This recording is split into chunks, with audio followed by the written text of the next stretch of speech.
Время новостей на канале Абаза. В студии Марина Будба. Здравствуйте. Сегодня в выпуске.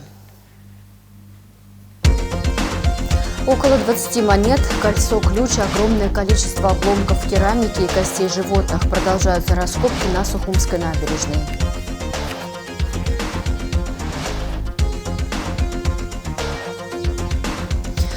К юбилею автора в Абиги состоялась презентация книг Владимира Хараня.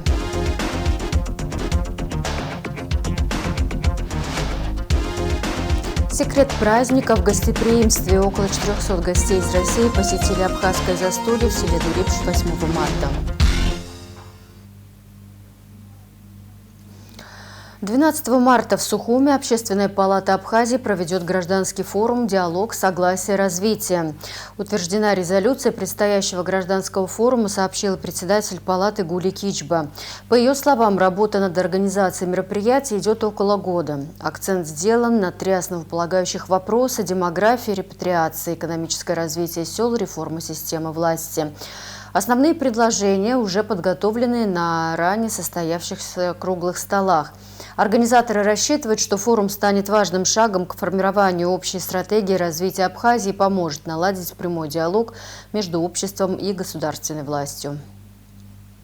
Как вы знаете, что уже на протяжении целого года инициативная группа Общественной палаты Республики Абхазия занимается подготовкой проведения первого общегражданского форума, который, обязана по уставу и по закону проводить ежегодно, если даже не ежегодно, по крайней мере в 3 года раз, вот такой вот масштабный форум. Что это нам дает? Мы должны всегда принимать и слушать чаяния всего нашего общества, всего нашего гражданского активного общества, всего населения.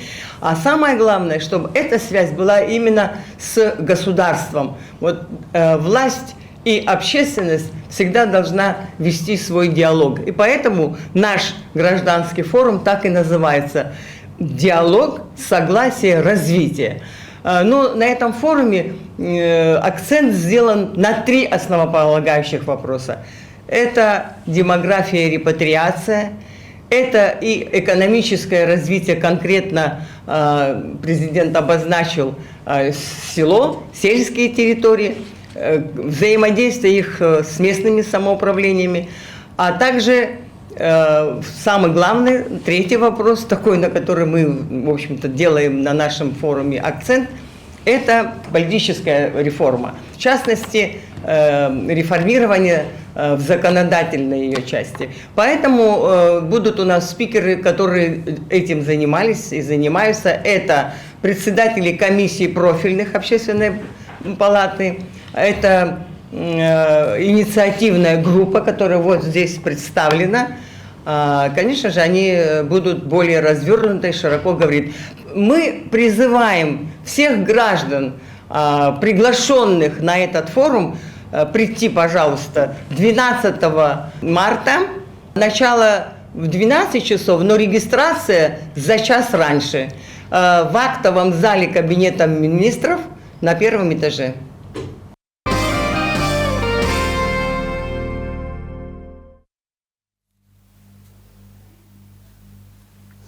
Продолжаются раскопки на Сухумской набережной. За 10 дней археологам и волонтерам удалось найти около 20 монет, кольцо-ключ, бесчисленное количество обломков керамики и костей животных.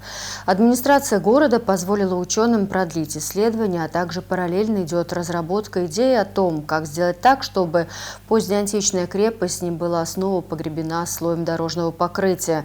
Подробности у Марианы Котовой. Раскопки на Сухумской набережной продолжаются. Большинство из тех, кто поднимает культурные слои, это волонтеры. В выходные дни целые семьи приходили сюда на помощь археологам, вытаскивать из-под земли ценные артефакты. Для многих это возможность прикоснуться к большой истории маленькой страны. Среди волонтеров оказались большие любители истории. Юрист и коллекционер Олег Попаскири провел все выходные за поисками древностей. По его словам, он даже не задумывался, зачем идет сюда. Настолько естественным было это решение. Мы здесь были с другом, тоже участвовали в раскопках, буквально на днях, и подошел мужчина, явно он по внешнему виду был не местный, долго пытливо смотрел, потом стал спрашивать, а что за раскопки, что за крепость, почему здесь участвовал. И мы спросили, а вы археологи, историки? Мы говорим, нет, мы просто горожане, которым важна история своей страны, и мы хотим быть к ней причастны. Вот. Его это так приятно удивило, и он был рад тому, что, по его реакции я так понял, что есть такие небезучастные граждане в этой стране. Мне кажется, это у всех есть такая детская мечта принять участие в раскопках. А тут уникальная возможность прикоснуться к многовековой истории прямо на Сухумской набережной. И, конечно, в выходные дни я сам, либо с детьми сюда прихожу, и мы стараемся внести свою скромную лепту в это большое и нужное дело. По словам Олега, здесь под нашими ногами лежат настоящие археологические драгоценности и связующие истории маленького народа с мировой историей. Вчера была очень интересная находка. Я нашел Айнары Налупа. Это фрагмент кольца ключа. Это когда на кольцо одевался специальный фрагмент, который выполнял функцию ключа. Им открывались какие-то специальные замки. Маленькая такая вещь, размером с обычное кольцо, которое носят на пальцах. Но это уникальный артефакт, безусловно. И я вчера посмотрел, где еще он встречается, и обнаружил, что находки подобного уровня, например, хранятся в Нью-Йоркском музее Метрополитен. То есть находка Сухумской крепости ничем не уступает коллекциям таких лидирующих мировых музеев. Также считает и Виктор Роганов, специалист в области IT, давно увлекается археологией. Он уверен, что возможность соприкоснуться с историей позволяет ощутить себя частью большого процесса. Одно дело читать что-то в книгах про далекую Римскую империю, да, а другое дело видеть в своих руках, собственно, эту же империю. Да. Для меня это такое ощущение восстановления связи времен, когда ты достаешь то, что не касалось рука человека, не видел глаз человеческий, 500 лет, 1000 лет, да, и ты берешь это в руки, ты восстанавливаешь эту связь. То есть вот эти последние руки Ходорова держали, клали, и потом другие руки это взяли. Это как бы восстановление нити времени такое, для меня лично это. По его словам, здесь, на Сухумской набережной, можно было бы проводить некоторые уроки истории для школьников. Тем более, что такой запрос уже есть. Приходили женщины, говорили, спрашивали, можно ли привести детей, с учительницей, чтобы они, может, что-то покопали, и археологи рассказали, о том, что за это место и что они раскапывают. В принципе, это отличная вещь, когда дети не в классе будут смотреть, да, и читать про это, а могут прийти и посмотреть, что Римская империя была, например, не так уж далека, как казалось, да, и история тоже не так уж далека, как из класса видится это, наверное. Как говорят активисты, историки и археологи, им важна эта работа, потому что найденные здесь артефакты дают большее представление о том, что происходило в Абхазии в начале веков, какой была жизнь на побережье и какие международные контакты были в античное время у народа Абхазии. Мы же заявляем, что мы древние, что у нас несколько тысяч лет нашей государственности. Это же на чем-то должно быть основано. Аргументы отсюда и появляются из изучения, из археологической практики, из исследований, из исторических каких-то. В общем, да, из этого и складывается историческое мнение какое-то, поэтому важно. По словам волонтеров, участие в раскопках – отличный способ самоидентификации. Еще у нас в Абхазии есть некое, ощущение самоизоляции некой, и это просто один из, не то что немногих, но это такое очевидное доказательство, причастности Сухума и вообще Абхазии, этой части побережья Черноморского к общей мировой истории. Все участники раскопок на Сухумской набережной сходятся в мысли о том, что крепость не должна быть вновь погребена под слоем дорожного покрытия. Плюс это еще возможность создать новую какую-то точку притяжения для людей в Сухуме, которых, к сожалению, очень мало, если они есть, они очень такие избитые, старые. И да, это очень классная возможность вообще как-то коснуться этого. Активисты предлагают различные варианты, как можно использовать это пространство так, чтобы оно было доступно и для дальнейших исследований, и для обозрения публики. В администрации города Сухум пока размышляют над тем, как правильнее оформить это место погребения древней крепости и какие у столицы есть для этого возможности. Мариана Котова, Сосрыква Гухава, Абаза ТВ. Ко Дню работников СМИ Абхазии в новом выпуске проекта «Гуакала» на сайте Всемирного Абхазо-Абазинского конгресса опубликовано интервью с Русланом Хашик, председателем Союза журналистов Республики Абхазия и гендиректором Абаза ТВ. О важных вехах нашей истории, воспоминаниях военных лет, опыте работы с Владиславом Мардзенбо, незыблемых принципах журналистики и профессиональных вызовах. Самое главное – это не отходить от правды. Вот так не должно быть. Вот ваш рабочий день, вот как он тогда складывался? Мы снимали с чердака вот этого высотного корпуса на территории санатория МВО. До сих пор помню почти поминутно. Они совершали поступки, а мы пытались это успеть зафиксировать, убрать из соглашения, подписанного соглашения, убрать слово осуждения добровольцев. Представляете, все ваши проекты, они несут такую миссию.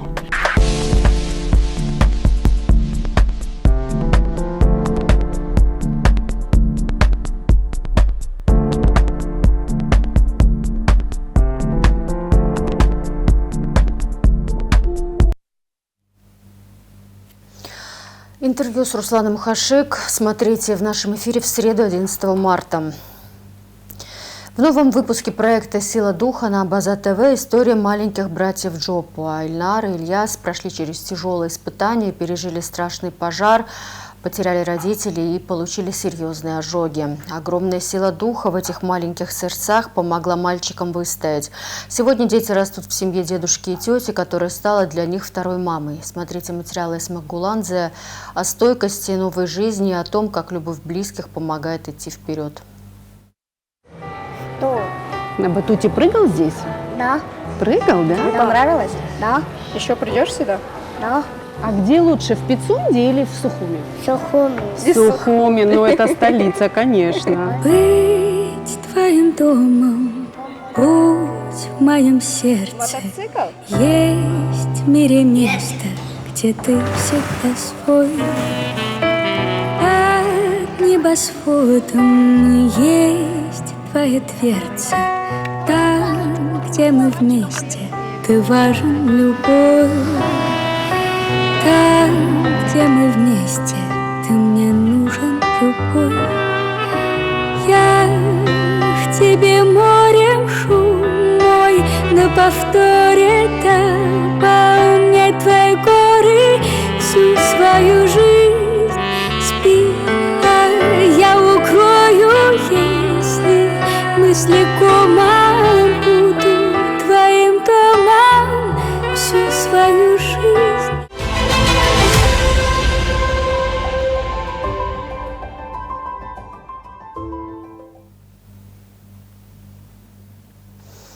Выпуск проекта «Сила духа» Эсмы Гуландзе о стойкости новой жизни и о том, как любовь близких помогает идти вперед, смотрите после выпуска новостей.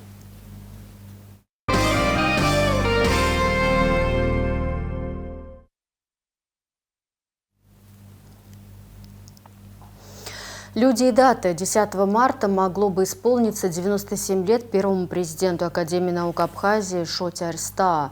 Языковед, профессор, академик, доктор филологических наук, кавалер ордена Агдябша первой степени, лауреат премии Георгий Дзидзари Шоте Арстаа награжден первой золотой медалью Академии наук Абхазии. Ученый посвятил свою жизнь и деятельность изучению грамматики и лексики абхазского языка, решению проблем его развития, воспитанию нового поколения филологов. Он автор многочисленных научных трудов, в том числе таких монографий, как «Проблема простого предложения в абхазском языке», «Грамматика абхазского литературного языка», «Абхазский синтаксис учебников и учебных пособий», терминологических словарей, «Карта Абхазии» и многих других. При всех его регалиях, достижениях и багаже знаний он всегда оставался скромным и добродушным человеком, вспоминают Арстаа коллеги. Шоте Арстаа скончался 26 марта 2024 года в возрасте 95 лет. 10 марта свой юбилей отмечает выдающаяся дочь абазинского народа, блестящий ученый, видный общественный деятель, человек-легенда Муминат Султановна Гонова. Дочь известного абазинского просветителя Султана Гонова, она посвятила себя науке, образованию и сохранению нашего богатейшего культурного и языкового наследия. За плечами Муминат Султановны огромный научно-педагогический труд, более 100 научных работ и заслуженные почетные звания. Для абхазо-абазинского мира Муминат Султановна в первую очередь лидер и созидатель. Она стояла у истоков Всемирного абхазо-абазинского конгресса. На протяжении многих лет она занимала пост вице-президента Международной ассоциации абхазо-абазинского народа. В Абхазском институте гуманитарных исследований имени Дмитрия Гуля состоялась презентация книг члена коллегии адвокатов и Совета палат адвокатов Абхазии, бывшего судьи Верховного суда, писателя, кавалера ордена Акзапша третьей степени Владимира Харания. Презентация была также приурочена к юбилею автора. В марте этого года ему исполнилось 85 лет. Мероприятие собрало представителей научного сообщества, юристов, родственников и друзей юбиляра. На торжественной встрече побывала наша съемочная группа «Слово Зауру Кварча». Владимир Харания – человек неординарной судьбы и настоящий патриот своей страны.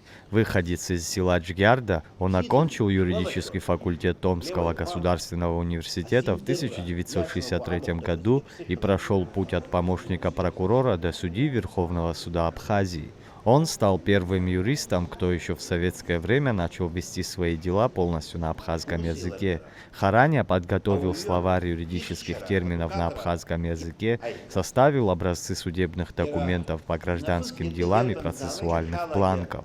И сегодня, находясь на заслуженном отдыхе, он продолжает работать над развитием юридической терминологии на родном языке. Совсем недавно увидели свет переведенный им на абхазский язык уголовные семейные кодексы и закон об актах гражданского состояния. Директор Абигея Ардаашуба поздравил автора с юбилеем и отметил его неоценимый вклад в сохранение абхазского языка и развитие правовой системы страны.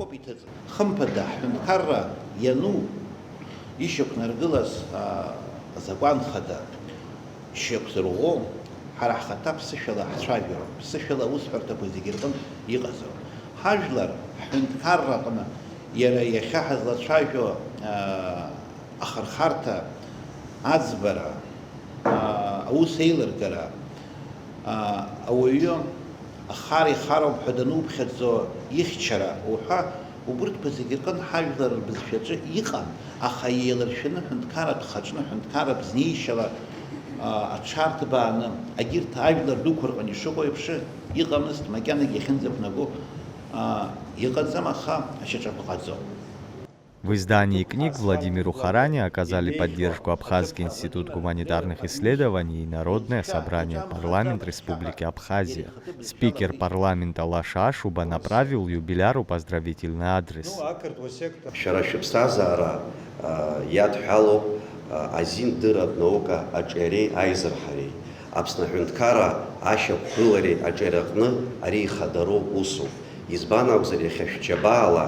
Аԥсны аҳәынҭқарра абызшәазы азакәан инақәыршәаны еиуеиԥшым азин усбарҭақәа иахьа ироуит алшара аԥсышәала иаԥҵоу ашәҟәқәа рхы иадырхәарц. Уи еиҳау сгәы иаанагоит аҳәынҭқарраҿ акы иҟаӡам ҳәа. Убри аҟнытә гәыкала ҭабуп ҳәа шәаҳҳәоит, апарламент есымша иазыхиоуп абарҭ реиԥш аус бзиақәа рҟны аус иаҵура. Иҭабуп ҳәа шәаҳҳәоит. Декан юридического факультета Абхазского государственного университета Сергей Смыр отметил, что благодаря труду Владимира Харания Уголовный кодекс стал третьим предметом на юридическом факультете, который преподается на абхазском языке. Ранее на родном языке студентов уже обучали истории Абхазии и конституционному праву. Владимир Леоипа Шубзурала Еха Алшара Хаму Абарташкука Арбарадагя, а студенцию Рицара.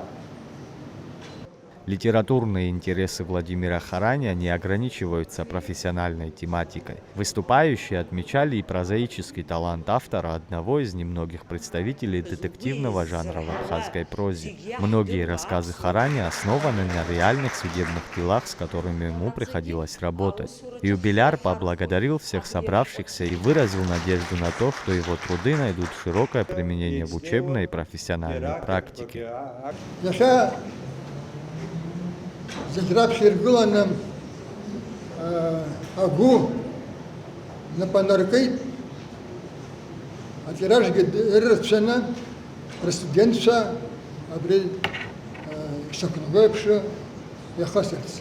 А баси Хучкони Зхава, а школа Неркома, а студент Шарконда Мома, а Барти, а Антенцелак, Зихучмуча, Ирцалар.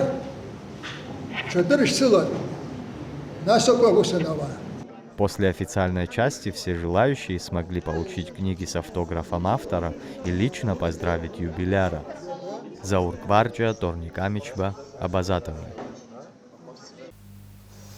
Лекция о развитии инклюзивного туризма прошла в представительстве дирекции Всемирного фестиваля молодежи в Агу, сообщает «Спутник Абхазия». Об инициативах и проектах, направленных на создание доступной среды, студентам рассказала президент Ассоциации инклюзивного туризма Руслана Гергидава. Из 9 тысяч человек, проживающих на территории Абхазии, имеющих статус инвалида, порядка 3000 – это инвалиды Отечественной войны народа Абхазии. Многие не могут выйти за пределы своей комнаты или собственного подъезда, не могут купаться в море, хотя живут рядом с ним, пояснила Гергидава. Дети с ОВЗ в школах часто сталкиваются с непониманием сверстников. Абхазия пользуется спросом у российских туристов, и для того, чтобы местные курорты были доступны, в том числе для инвалидов, нужно создавать инфраструктуру. Руслана Гергидава напомнила, что ассоциация уже обустроила пляж в Сухуме для людей с ОВЗ. Такую работу продолжат в других районах. Также участники встречи поговорили о том, как добровольцы могут помочь в реализации спецпроектов. Около 400 гостей из России посетили абхазское застолье в селе Дурипш 8 марта. Для гостей Абхазии была подготовлена насыщенная и колоритная программа. Подробнее в репортаже Алисы Адлиба. Абхазское застолье в селе Дурипш многие годы радует гостей Абхазии гостеприимством и национальным колоритом. Поэтому международный праздник 8 марта не остался без внимания. Для прекрасных дам здесь накрыли столы, которые ломились от мамалыги, хачапуров и домашнего вина. Но главное не еда, а атмосфера. Местные артисты выходили на сцену один за другим. Танцевальные коллективы зажигали так, что сами гости пускались в пляс.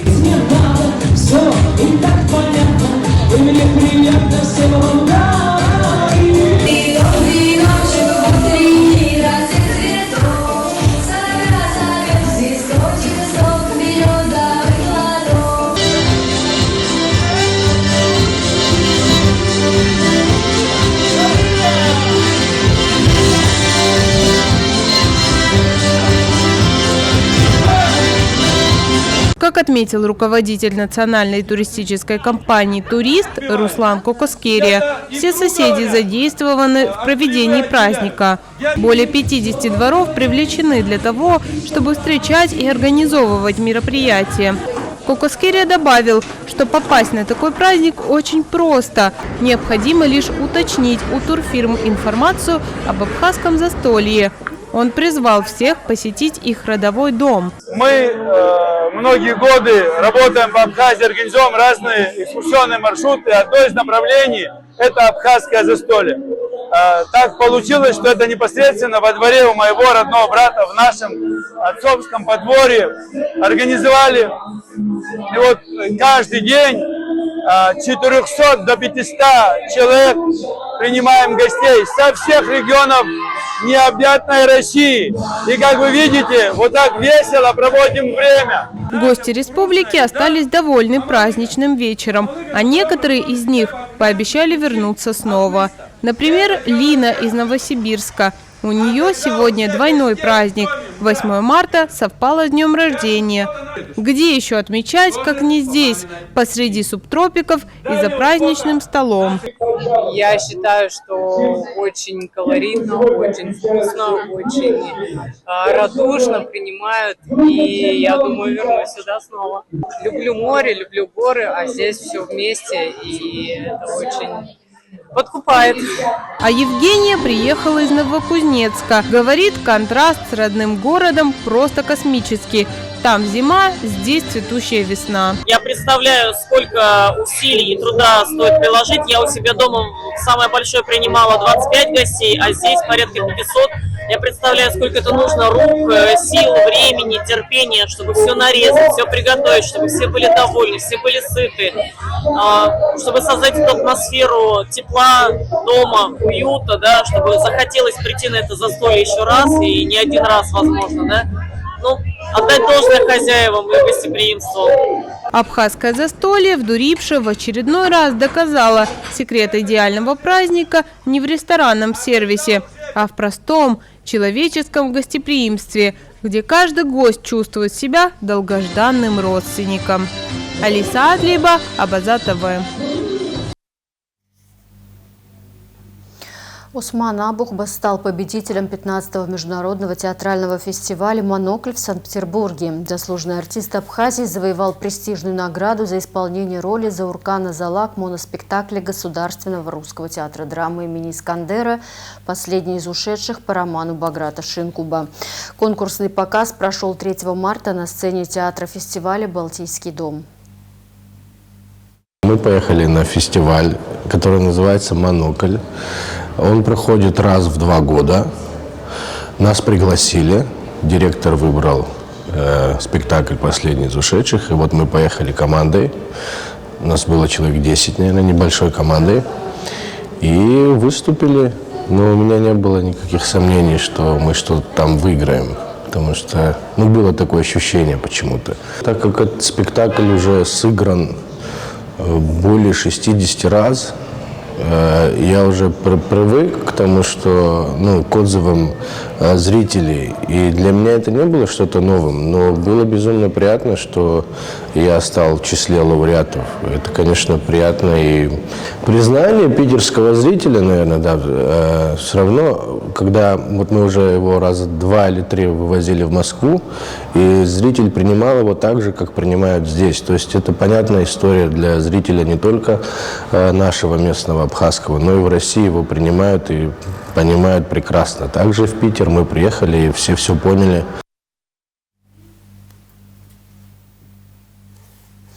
Спектакль, поставленный заслуженным артистом Абхазии Джамбулом Жордани, заслужил признание публики как в республике, так и за рубежом, собирая аншлаги и во время гастролей. Постановка остается одной из самых значимых в репертуаре Русдрама.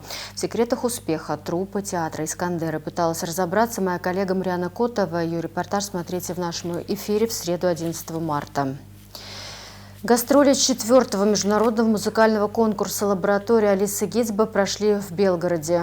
В рамках 2-го этапа проекта «Музыка. Диалог без расстояний и границ» в Белгородской государственной филармонии состоялась серия творческих мероприятий. 4 и 5 марта здесь прошли открытый мастер-класс и праздничный концерт. В программе приняли участие Белгородский академический русский оркестр, а также солистки Алиса Гицбе и Надежда Сорокина. Возвращение в Белгород для меня особенное событие. Еще в прошлом году я была поражена полным залом, невзирая на сложную обстановку. Теперь в партнерстве с филармонией мы провели не только концерт, но и мастер-класс нашей лаборатории. С участниками мы работали не только над техникой, но и над художественной стороной исполнения, от дикции до глубокого погружения в образ. Интерес к событию подтвердил, что культура сегодня нужна людям как никогда. Хочу пожелать всем участникам творческих успехов, а жителям Белгорода терпения и стойкости, отметила Алиса Гицбе в интервью агентству «Апсны Пресс». Проект реализуется при поддержке президентского фонда, культурных инициатив и правительства Абхазии. 10 марта в Абхазском государственном университете прошла интеллектуальная игра «Что, где, когда» между студентами вуза. Мероприятие проводится в рамках проекта фестиваля интеллектуальных игр в Абхазии, победителя грантового конкурса «Созидатели Абхазии», реализуемого при поддержке Российского фонда президентских грантов. Участникам предстояло продемонстрировать эрудицию, логическое мышление, умение работать в команде. 20 вопросов из самых разных областей знаний предстояло одолеть участникам. Команда победителей получила приз чемпионата АГУ «Что, где, когда», обладателем которого стал факультет биологии и биомедицины. Второе место занял филологический факультет. Третье место разделили между собой экономический факультет и факультет географии и туризма. Игра была организована интеллектуально-творческим клубом «Дюна» совместно с администрацией Абхазского государственного университета. О спорте. Абхазские спортсменки успешно выступили в блиц-турнире по шахматам, прошедшем в Сочи в Международный женский день, сообщает Госкомспорт Республики Абхазия. Сарида Лаквитава завершила соревнования с результатом 6,5 очков из 9 возможных, заняв третье место в общем зачете. Спортсменка уступила вторую позицию лишь по дополнительным показателям. Амели Дженни, набравшая 4,5 очка, не только достойно выступила в общем зачете, но и стала лучшей в категории девушки до 16 лет, заняв первое место. А в завершении выпуска прогноз погоды.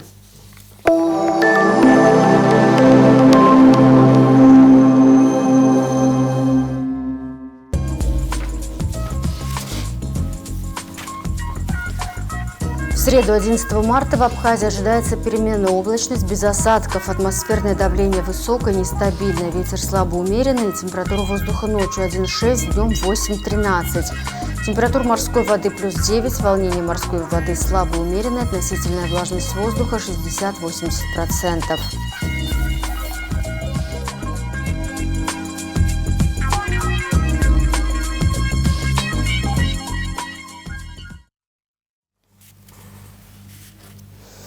На этом пока все. За развитием событий следите вместе с нами. До встречи.